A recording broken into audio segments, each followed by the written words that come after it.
చూస్తున్నారు 50 ఎంఎస్ఎంఈ పార్కులు, కొన్ని ఇనాగరేషన్లు 87 ప్లేసుల్లో చేశాం. ఇంత మునిపై 55 ఎంఎస్ఎంఈ పార్కుల్ని ప్రారంభించాం.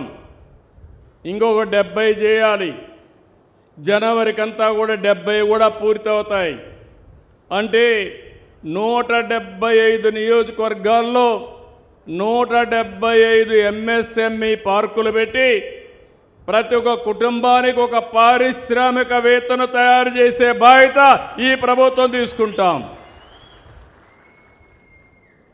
మీ అందరి కోసం మీరు చూస్తే ఏపీఐఐసి 21 ఇంజనీరింగ్ వర్కులకు మనం శంకుస్థాపనలు చేసుకున్నాం.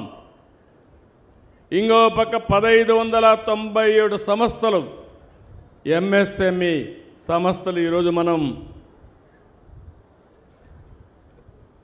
అవన్నీ కూడా శంకుస్థాపనలు చేసుకున్నాం.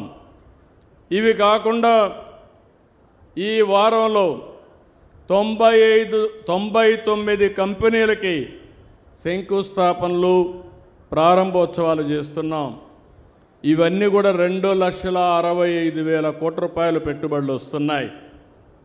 ఇంకో పక్కన ఈరోజు 25 సంస్థలు ప్రారంభోత్సవం చేసుకుంటున్నాం. ఇందులో కూడా మీరు చూస్తే 25,695 కోట్లు పెట్టుబడులు వచ్చాయి.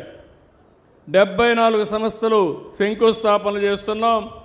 2,39,000 కోట్లు పెట్టుబడులు వస్తాయి. ఈరోజు మనం చేసే పనుల వల్ల 2 లక్షల మందికి ఉపాధి వచ్చే అవకాశం ఉంది. అది చూసినప్పుడు చదువుకున్న పిల్లలు ఒకప్పుడు అమెరికాకు పోయేవాళ్ళు, ఇప్పుడు అమెరికాకు పోయే పిల్లలు కూడా ఇండియాలోనే పనిచేసుకునే అవకాశం, మన కనిగిరిలోనే పనిచేసుకునే అవకాశం వస్తుంది. ఇంకో పక్కన మీరు చూస్తే ఉత్తరాంధ్రలో 8, కోస్తాంధ్రలో 6, దక్షిణ కోస్తాలో 6, రాయలసీమలో 8 సంస్థలు చొప్పున 28 సంస్థల్ని మనం ప్రారంభించుకుంటున్నాం. ఆ ప్రాంతంలో ఉండే ప్రజలందరికీ, యువతందరికీ కూడా కంగ్రాచ్యులేషన్స్ అని చెప్పి వారందరికీ తెలియజేస్తున్నా. ఈరోజు గ్రీన్ కో, అలయన్స్ టైర్,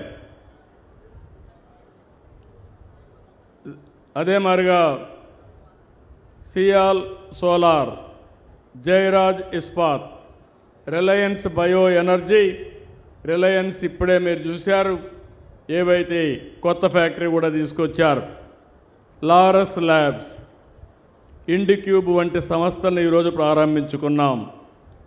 ఇంకో పక్క నేను ఎప్పుడు కూడా టెక్నాలజీ గురించి మాట్లాడుతూ ఉంటాను. మీరందరూ గుర్తుపెట్టుకోవాల్సిన అవసరం ఉంది. భవిష్యత్తు టెక్నాలజీది. నేను ఈరోజు మాట్లాడడం కాదు, 30 సంవత్సరాల కంటే ముందు ఇన్ఫర్మేషన్ టెక్నాలజీ యొక్క ప్రభావం చెప్పిన వ్యక్తినని చెప్పి మీ అందరికీ విజ్ఞప్తి చేస్తున్నా. ఆ రోజు చెప్తే ఎవరూ నమ్మలేదు. కొంతమంది ఎగతాళి చేశారు. నన్ను 420 అయ్యారు, వాళ్ళు 420లుగా మారిపోయారు. అది వాళ్లకు నాకు వ్యత్యాసం అని చెప్పి మరొక్కసారి మీ అందరికీ తెలియజేస్తున్నా. అందుకే 6-7 దేశాల్లోనూ ఉన్నాయి క్వాంటమ్ కంప్యూటర్లు. అలాంటి క్వాంటమ్ కంప్యూటరు మొట్టమొదటిసారిగా మన దేశంలో అమరావతికి తీసుకొచ్చామని మీ అందరికీ విజ్ఞప్తి చేస్తున్నా. Government of India quantum machine పెట్టారు. ఎక్కడ పెట్టాలో ఆలోచించే లోపలనే ఆ క్వాంటమ్ కంప్యూటర్ని ఆంధ్రప్రదేశ్ తీసుకొచ్చి జనవరిలో ప్రారంభం అవుతుంది. దానికి శ్రీకారం చుట్టిన పార్టీ ఎన్డీఏ ప్రభుత్వం ఇక్కడ అని చెప్పి మీకు విజ్ఞప్తి చేస్తున్నా. అంతటితో ఆగలేదు. క్వాంటమ్ వ్యాలీ అన్నాను. క్వాంటమ్ కంప్యూటర్లు తయారు చేయడానికి ముందుకు పోతున్నాం. రాబోయే 2 సంవత్సరాల్లో ప్రపంచానికి క్వాంటమ్ కంప్యూటర్లు మన రాష్ట్రం నుంచి ఉత్పత్తి చేసి పంపించే పరిస్థితి వస్తుందని చెప్పి కూడా నేను మీకు తెలియజేస్తున్నా. ఇందులో 1-2 దేశాలే అమెరికా, జపాన్ ఉంటే ఆ సరసన మనం చేరబోతున్నాం. ఇంకో పక్క ఒకప్పుడు కరెంట్ అంటే మీరంతా ఎక్కడి నుంచి వస్తుందో తెలియదు. ఇప్పుడు దర్జాగా మీ ఇంటి మీదే మీరు కరెంటు తయారు చేసుకోవచ్చు. ఇక్కడ ఇండస్ట్రీ ఉంది, ఇండస్ట్రీ కూడా ఇక్కడి నుంచే మీ ఫ్యాక్టరీల నుంచే కరెంటు తయారు చేసుకోవచ్చు. ఆ స్టేజ్కి వచ్చాం. అందుకే గ్రీన్ ఎనర్జీకి పోతున్నాం. ఇక్కడే రిలయన్స్ వచ్చారు, బయోఫ్యూయల్ పెట్టారు.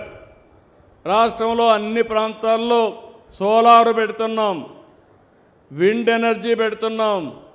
అదే మాదిరిగా హైడల్ కింద పంప్డ్ స్టోరేజ్ పెట్టి కరెంటు ఏమాత్రం ఇబ్బంది లేకుండా చేయడానికి, తక్కువ ఖర్చుతో ఉత్పత్తి చేయడానికి ఆంధ్ర రాష్ట్రాన్ని గ్రీన్ హైడ్రోజన్ వ్యాలీగా తయారు చేస్తాం.